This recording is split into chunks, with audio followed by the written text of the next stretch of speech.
Hi friends everyone, నేనైతే road style panipuri చేస్తున్నాను ఇవాళ. చూడండి, దానికి కావాల్సిన సామాగ్రి ఇది. కొంచెము రసానికి కావాల్సినవి చూడండి. నేను కొత్తిమీర, అల్లం, పచ్చిమిర్చి తీసుకున్నాను. దాంట్లోకి చిన్న నిమ్మకాయ సైజు చింతపండు తీసుకున్నాను.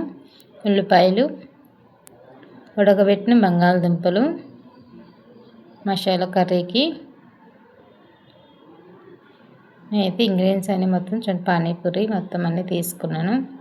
చాట్ మసాలా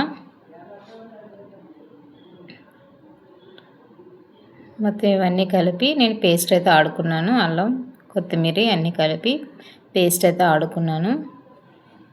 చూపిస్తాను చూడండి.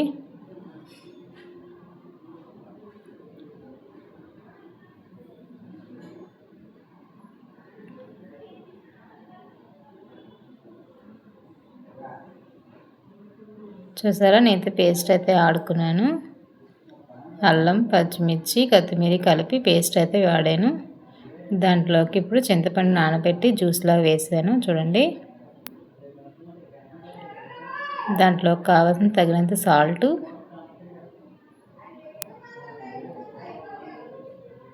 చిన్నదించము చాట్ మసాలా, కారం, పెప్పర్ పౌడర్ వేసాక బాగా కలుపుకొని చూడండి. మొత్తం మిక్స్ అయ్యేదాకా బాగా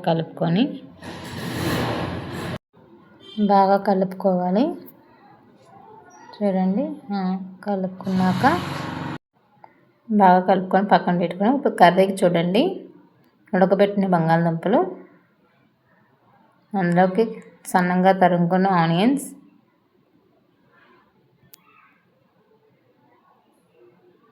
తగినంత సాల్ట్,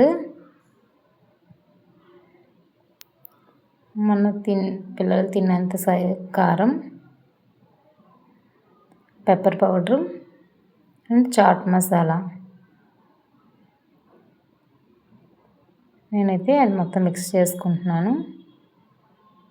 చూసారా, మొత్తం అంతా మిక్స్ అయిపోయింది కదా. రోడ్ సైడ్ పానీపూరీలు చేస్తారు కదా, అలా నేను తయారైతే చేశాను నా స్టైల్లో. మీకైతే నచ్చినట్టయితే ప్లీజ్ లైక్ అండ్ కామెంట్ చేయండి. ప్లీజ్ లైక్ ఇవ్వండి. తయారైతే చేశాను కదా. ఇప్పుడు పానీపూరి అయితే వేపుకుందాం.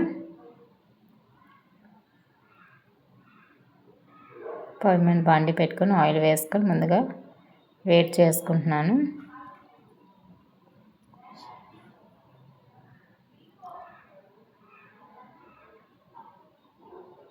ఆయిల్ కొద్ది బాగా వీటెక్కింది. చూడండి, నేనైతే పర్ఫెక్ట్గా చాలా బాగా అయితే వచ్చాయి. ఒక్కటి కూడా పాడవకుండా బాగానే వచ్చాయి. చూడండి, బాల్స్లాగా బాగా పొంగాయి. సేమ్ రోడ్ స్టైల్లో మనం తినే స్టైల్లో అయితే కరెక్ట్గా పర్ఫెక్ట్గా వస్తుంది. నేనైతే చేసింది మా పిల్లలకైతే నచ్చింది. సేమ్ అలాగే ఉందన్నారు. మీకు నచ్చినట్టయితే ప్లీజ్ చేసి చూడండి ఈ స్టైల్లో.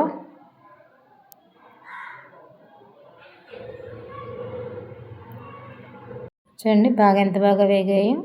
మొత్తం అన్నీ వేపుతున్నాను.